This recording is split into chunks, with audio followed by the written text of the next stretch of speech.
mayroon po ako ditong natuklasan na puno ng kahoy. Ayun na, hindi ko alam kung ano pong puno ito, na puro tinik. Ito po, puro tinik. Ayan po, first time ko nakakita niyan. Dito sa karamihan ng puno ng kawayan, nakasama siya dito na puro tinik.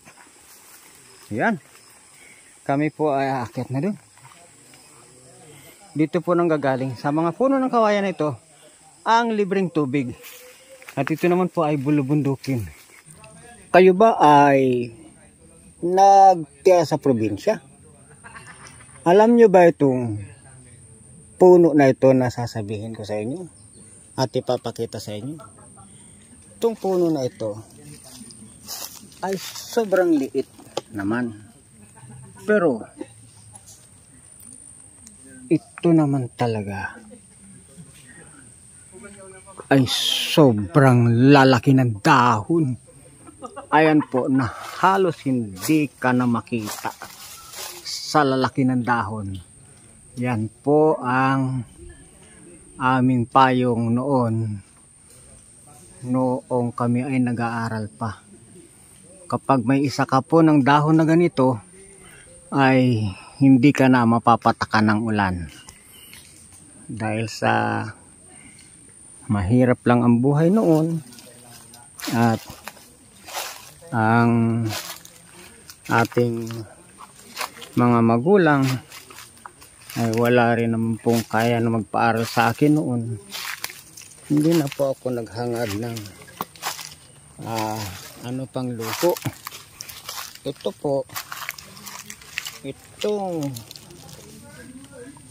nakita ko na ito ay hindi ko po alam kung inuulam ito o ito ay kinakain. Ayan, nandito po yung aso naming si Blacky na sinabi ko sa inyo na nabubuhay lang dito ang aso na itim sa lugar na ito. Kapag wala pong itim ang aso dito, namamatay. Ang katahimikan po ng lugar na ito ay sakalang nagkakaroon ng maingay kapag mayroong mga dumadating na bisita. Ang mga naririnig nyo po dito, yan ay unin ng mga kuliglig. Dahil dito po sa lugar na ito ay kapag nag-alaga ka po ng puting aso dito, namamatay. Yun ang malaking problema po dito. At magkakatabi, hindi po maliliit. Malalaki po ang mangga ang magkakatabi dito. Lahat ng madadaanan mo dito. Ayan po. Ito ay lugar na sa Bulacan po ito. Sa Bulacan po ito matatagpuan. Kung napanood nyo po yung aking vlog sa Benmali, Pangasinan, ay meron pong kakaiba dito. Dahil ito po ay ngayon ko lang natuklasan. Umahon po kami dito dahil sa ang mga kagwang ay binigyan ni ka-business official ng mga sari-sariling lupa. Ang pagdating po namin dito, ang nakakakilabot dito, ang napakalalaking puno ng mangga. Ang mga puno po ng mangga na ito ay hindi iilang taon lang. Dadasog tayo ng konti dito. Kikilabutan ka sa mga puno ng mangga dito. Dahil ito ay iba't iba ang hugis. Kung pagmamasdan nyo, ay halos hindi na siya puno ng mangga. Siya ay malaki ng bato. Malaki ng bato ang kanyang itsura. Ayan po oh. sa tingin nyo ay hugis bato na talaga ito. Yan. Pero ang mga dulo po niya ay may mga butas. May butas po dito. Ayan. May butas po doon. Ang mag-asawang mangga po ay madalang lang. Madalang lang po ang mag-asawang mangga. Dahil sa hubog at laki po ng katawan, ayan. Yan po ang nakakahiwaga sa kanila. Ang lalaki na po ng kanyang katawan. Dito po ay lilibutin natin. Lilibot tayo sa lugar na ito. Dahil sa nahihiwagaan po ako dito. At sa nalalakihan po ako. Dahil ito ay hindi naman po nasa mababang lugar. Ito po ay nasa malayong lugar dito sa North Sagaray. Ito po. Lumibot ako dito. Yan. Ayan po ang mahiwagang mangga na may bukol siya na may pusod. Ayan po oh. Ang laki po ng pusod niya. Napakalaki po ng pusod. At hindi lang po yun. Napakalaki po ng butas niya. Ito po oh. Ayan oh. Tignan nyo. Ang butas po ng mangga na ito ay hindi lang dito galing sa gawing kaliwa ko. Gawing kanan pa po ay may butas siya. Ayun, halos hindi na po matanaw yung dulo ng butas. At siya po ay meron pang butas papasok doon sa taas. Yan po, halos kuweba na nga po ang tingin ko nito eh. Hindi nga po maliit na butas. Halos kuweba na po ang tingin ko dito sa mangga na to. Ngunit nananatili po siyang buhay. Buhay po sa laki nito ay tingnan nyo po ang mga sanga. Tingnan nyo po ang kabi-kabilang bagsak ng mga sanga na ito ay napakalalaki na. Napakahiwaga na po ng pagkabuhay nitong mangga na to. Ayan. Titingnan po natin ang pinakabutas dito sa harap na ito po ang tumawag ng pansin sa akin. Kaya ako napatigil dito. Mayroon pa akong pasan-pasan na saging. Pero napatigil po ako. Ito po ang pinakauna niyang butas. Ayan po oh. Tuloy-tuloy po yan dun. Tuloy-tuloy po doon. Yan. Kaya naman, ano po ang inyong masasabi dyan sa mag-asawang mangga na napakalaki ng puno dito sa North Sagaray, Bulacan.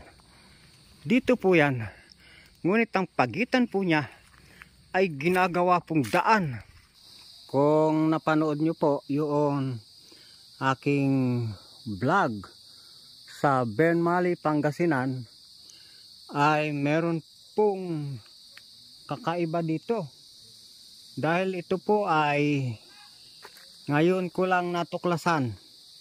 Umahon po kami dito dahil sa ang mga kagwang ay binigyan ni ka-business official ng mga sari-sariling lupa. Ang pagdating po namin dito, ang nakakakilabot dito, ang napakalalaking puno ng mangga. Ang mga puno po ng mangga na ito ay hindi iilang taon lang. Dadasog tayo ng konti dito. Kikilabutan ka sa mga puno ng mangga dito. Dahil ito ay iba't iba ang hugis. Kung pagmamasdan nyo, ay halos hindi na siya puno ng mangga. Siya ay malaki ng bato. Malaki ng bato ang kanyang itsura. Ayan po oh. Sa tingin nyo ay hugis bato na talaga ito. Yan. Pero ang mga dulo po niya ay may mga butas. May butas po dito. Ayan. May butas po doon. Ang mag-asawang mangga po ay madalang lang. Madalang lang po ang mag-asawang mangga. Dahil sa hubog at laki po ng katawan, ayan. Yan po ang nakakahiwaga sa kanila. Ang lalaki na po ng kanyang katawan. Dito po ay lilibutin natin. Lilibot tayo sa lugar na ito. Dahil sa nahihiwagaan po ako dito. At sa nalalakihan po ako.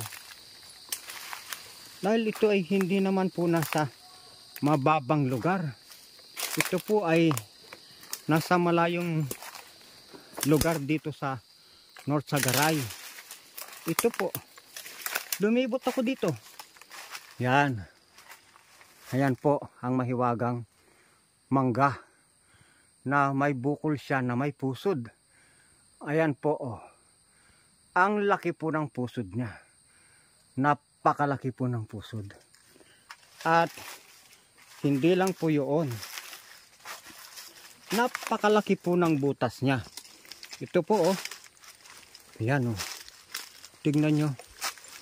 Ang butas po ng mangga na ito ay hindi lang dito galing sa gawing kaliwa ko. Gawing kanan pa po ay may butas siya. Ayun, halos hindi na po matanaw yung dulo ng butas. At siya po ay meron pang butas papasok doon sa taas. Yan po, halos kuweba na nga po ang tingin ko nito eh. Hindi nga po maliit na butas. Halos kuweba na po ang tingin ko dito sa mangga na to. Ngunit nananatili po siyang buhay. Buhay po sa laki nito ay tingnan nyo po ang mga sanga. Tingnan nyo po ang kabi-kabilang bagsak ng mga sanga na ito ay napakalalaki na. Napakahiwaga na po ng pagkabuhay nitong mangga na to. Ayan. Titingnan po natin ang pinakabutas dito sa harap na ito po ang tumawag ng pansin sa akin. Kaya ako napatigil dito. Mayroon pa akong pasan-pasan na saging. Pero napatigil po ako. Ito po ang pinakauna niyang butas. Ayan po oh. Tuloy-tuloy po yan doon. Tuloy-tuloy po doon. Yan. Kaya naman, ano po ang inyong masasabi dyan sa mag-asawang mangga na napakalaki ng puno dito sa North Sagaray, Bulacan. Dito po yan. Ngunit ang pagitan po niya ay ginagawa pong daan. Ginagawa pong daan ito para tunguhin ang kasunod na barangay, ang Upper Bigti. Ito na po ang aking vlog. At ito po si Kahimas TV na sa inyo po ay nakikisuyo. Mag-comment po kayo kung ano po yung inyong reaction dito sa mag-asawang puno na napakalaki dito sa lugar na ito na pinuntahan ko. At ito po ay tatanawin pa natin. Papasanin ko lang po muna itong saging na dala-dala ko. Ito po, papasanin po muna ito. At tatanawin pa natin ito sa malayong, doon po sa malayo, para makita nyo po ang kinalalagyan nito. Yan po ay makikita nyo talagang napakalaki. Ayan, dito po ay lilingon tayo. Lilingunin natin ang mag-asawang puno ng mangga. Nako, ayan, papakita ko sa inyong ulit. Ayan, babalik tayo ng konti. Ayan, yan po ang kabuang labong, kabuang pinakamalaking puno ng mangga dito sa Upper Bigti, North Sagaray, Bulacan. Maraming salamat po sa inyong pagsubaybay sa aking video. At nagpapasalamat din po ako ka-business Kagwang Wakiwak TV. Sila po ang sa ngayon ay aking mga idol. At ang pinakapangunahin po ang ka-business family, ka-business official, ang Papa Dins TV, na sila po ay tuloy-tuloy na suportahan nyo po. At ng Daddy Dave TV, patuloy po ninyong tangkilikin ang family ka-business. Simulan po natin ang mga kagwang. Ngayon po ay bagong kagwang na si ka-business Kagwang Wakiwak TV Official. At si Bay Papaya, Kagwang Bay Papaya Official. Kagwang Boknoy Official. Kagwang Bornok Official. Kagwang Bong Official. Kagwang Entoy Official. Kagwang Bong Official. At ang amin pong mga akin pong mga hindi nabanggit na kabilang po kayo sa kagwang ay ilalagay ko po kayo sa aking mga shout out. Maraming salamat po. Umaasa na sa inyong pag-suporta sa akin, lalong-lalo na po ang aking mga follower na from ka-business na mabuting kalooban. Pinagpapasalamat ko po ang inyong patuloy na suporta sa akin. Salamat po.